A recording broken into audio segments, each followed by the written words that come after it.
Josué chapitre 24, traduction Louis II. Josué assembla toutes les tribus d'Israël à Sichem, et il convoqua les anciens d'Israël, ses chefs, ses juges et ses officiers. Et ils se présentèrent devant Dieu. Josué dit à tout le peuple, « Ainsi parle l'Éternel, le Dieu d'Israël, vos pères, Térakh, père d'Abraham et père de Nachor, habitaient anciennement de l'autre côté du fleuve, et ils servaient d'autres dieux. Je pris votre père Abraham de l'autre côté du fleuve, et je lui fis parcourir tout le pays de Canaan, je multipliai sa postérité, et je lui donnai Isaac. Je donnai à Isaac Jacob et Ésaü, et je donnai en propriété à Ésaü la montagne de Séhir, mais Jacob et ses fils descendirent en Égypte. J'envoyai Moïse et Aaron, et je frappai l'Égypte par les prodiges que j'opérai au milieu d'elle, puis je vous en fis sortir. Je fis sortir vos pères de l'Égypte, et vous arrivâtes à la mer. Les Égyptiens poursuivirent vos pères jusqu'à la mer Rouge, avec des chars et des cavaliers. Vos pères crièrent à l'Éternel. Et l'Éternel mit des ténèbres entre vous et les Égyptiens, il ramena sur eux la mer, et elle les couvrit. Vos yeux ont vu ce que j'ai fait aux Égyptiens. Et vous restâtes longtemps dans le désert. Je vous conduisis dans le pays des Amoréens, qui habitaient de l'autre côté du Jourdain, et ils combattirent contre vous. Je les livrai entre vos mains, vous prîtes possession de leur pays, et je les détruisis devant vous. Balak, fils de Tsippor, roi de Moab, se leva et combattit Israël.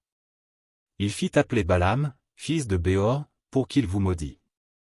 Mais je ne voulus point écouter Balaam, il vous bénit, et je vous délivrai de la main de Balak. Vous passâtes le Jourdain, et vous arrivâtes à Jéricho. Les habitants de Jéricho combattirent contre vous, les Amoréens, les Phéréziens, les Cananéens, les Hétiens, les Girgasiens, les Héviens et les Jébusiens. Je les livrai entre vos mains. Et j'envoyai devant vous les frelons, qui les chassèrent loin de votre face, comme les deux rois des Amoréens, ce ne fut ni par ton épée, ni par ton arc. Je vous donnai un pays que vous n'aviez point cultivé, des villes que vous n'aviez point bâties et que vous habitez, des vignes et des oliviers que vous n'aviez point plantés et qui vous servent de nourriture. Maintenant, craignez l'Éternel, et servez-le avec intégrité et fidélité. Faites disparaître les dieux qu'ont servis vos pères de l'autre côté du fleuve et en Égypte, et servez l'Éternel. Et si vous ne trouvez pas bon de servir l'Éternel, choisissez aujourd'hui qui vous voulez servir, ou les dieux que servaient vos pères au-delà du fleuve, ou les dieux des Amoréens dans le pays desquels vous habitez. Moi et ma maison, nous servirons l'Éternel. Le peuple répondit, et dit, loin de nous la pensée d'abandonner l'Éternel, et de servir d'autres dieux.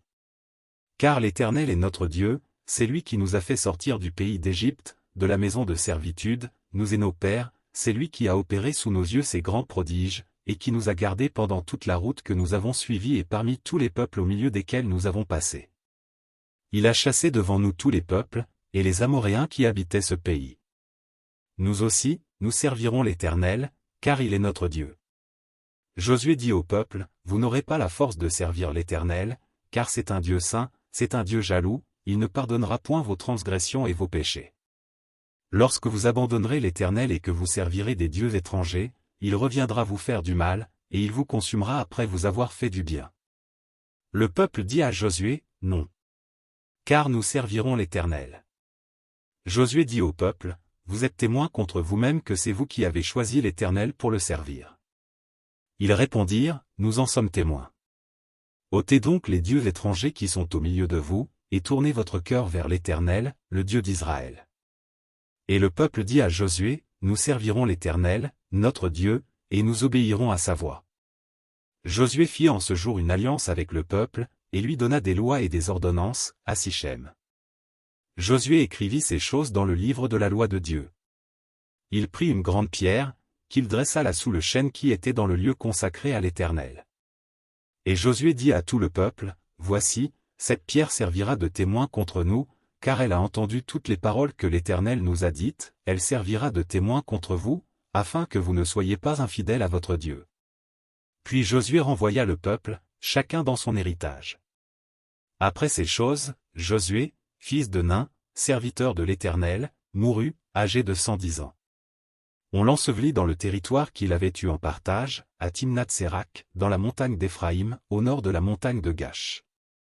Israël servit l'Éternel pendant toute la vie de Josué, et pendant toute la vie des anciens qui survécurent à Josué et qui connaissaient tout ce que l'Éternel avait fait en faveur d'Israël.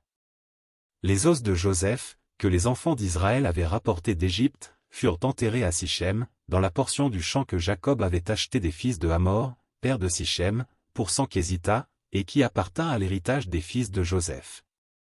Éléazar, fils d'Aaron, mourut, et on l'enterra à Gibeth Phiné, qui avait été donné à son fils Phiné, dans la montagne d'Éphraïm.